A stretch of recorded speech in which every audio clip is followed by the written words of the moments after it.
como leer con propósito. Los lectores competentes no leen a ciegas, lo hacen con un propósito. Se trazan un plan y se fijan una meta u objetivo. Este propósito, unido a la naturaleza de lo que están leyendo, les determina cómo leer.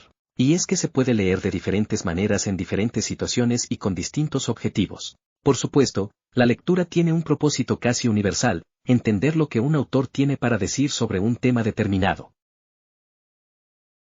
Cuando leemos, transcribimos las palabras en significados.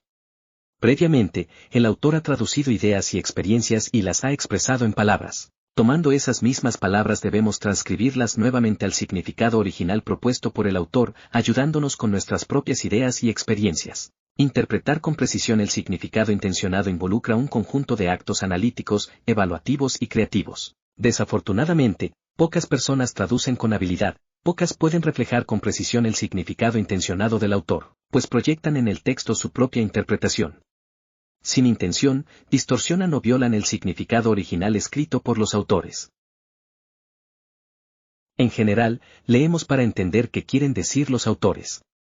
Pero nuestra lectura está influenciada por el propósito con el que leemos y por la naturaleza del texto mismo. Por ejemplo, si estamos leyendo solo por placer personal, pudiera no importar si no comprendemos completamente el texto. Simplemente podemos disfrutar las ideas que el texto genera en nosotros. Esto está bien, siempre y cuando seamos conscientes de que no comprendemos el texto con profundidad. Algunos de los distintos propósitos que pueden tenerse para leer, incluyen 1. Por puro placer. No requiere ningún nivel particular de habilidad. 2. Para encontrar una idea sencilla. Esto puede requerir solamente hojear el texto. 3. Para obtener información técnica específica. Se requieren habilidades para hojear con mayor cuidado. 4. Para acceder, entender y apreciar un punto de vista novedoso. Se requieren habilidades para leer cuidadosamente cuando se trabaja con una serie de tareas desafiantes que extienden nuestras mentes. 5. Para aprender un tema nuevo. Se requieren habilidades de lectura minuciosa que permitan interiorizar y apropiarse, tomar posesión, de un sistema organizado de significados. ¿Cómo considerar el propósito del autor?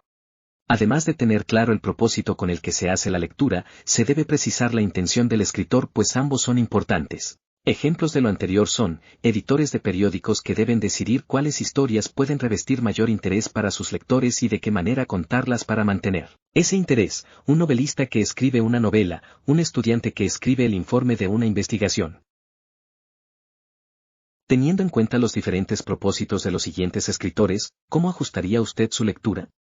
Políticos y sus consejeros de prensa, al desarrollar comunicaciones para sus campañas políticas. Editores de periódicos que deben decidir las historias en las que estarían más interesados sus lectores y la forma de narrarlas para mantener su interés. Anunciantes que trabajan con consultores de medios mientras redactan material publicitario, para vender un producto o servicio. Un químico que escribe un reporte de laboratorio. Un novelista que escribe una novela. Un poeta que escribe un poema. Un estudiante que escribe el reporte de una investigación. Para leer productivamente, el propósito del lector al leer debe tener en cuenta el del autor al escribir. Por ejemplo, si se lee una novela histórica con el objeto de aprender historia, sería aconsejable leer tanto otros libros de historia como fuentes primarias, antes de concluir que lo que leyó en la novela era cierto. Pues, aunque un novelista mezcle hechos e imaginación para lograr sus propósitos, hechos e imaginación deben separarse para que el lector logre el objetivo de llegar al suceso histórico. Compromiso con el texto.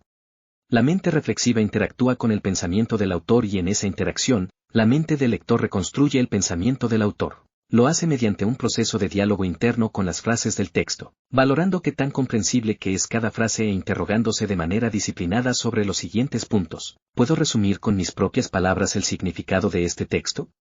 ¿Puedo dar ejemplos desde mi propia experiencia de lo que el texto está diciendo?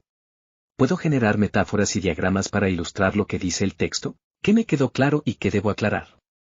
¿Puedo conectar las ideas principales que contiene el texto con otras ideas principales que ya comprendo? El ejercicio o la actividad de leer. La lectura es una forma de trabajo intelectual, y el trabajo intelectual requiere voluntad para perseverar en la tarea cuando se presentan dificultades. Pero tal vez, y aún más importante, el trabajo intelectual requiere comprender a cabalidad lo que este tipo de trabajo conlleva y es en esto en lo que se quedan cortos la mayoría de los estudiantes. Considere, por ejemplo, el desafío de diagnosticar y reparar el motor de un automóvil. El mayor reto es saber cómo llevar a cabo lo que se necesita hacer, cómo usar las herramientas mecánicas para desarmar el motor y cómo efectuar las pruebas en sistemas específicos. Aclarar lo anterior requiere aprender cómo funciona el motor de un automóvil y el tipo de sistema de combustión que utiliza. Nadie esperaría saber cómo reparar el motor de un automóvil sin tener un entrenamiento que involucrara tanto teoría como práctica. Si se aprende a leer sin entender lo que implica una buena lectura, se aprende a leer precariamente. Por este motivo leer es fundamentalmente una actividad pasiva para muchos estudiantes. Parecería que para esto su teoría sobre la lectura fuera algo así: permite que tus ojos se muevan de izquierda a derecha, recorriendo una línea a la vez, hasta que, de algún modo y de manera inexplicable, el significado sucede o se presenta en la mente automáticamente y sin esfuerzo.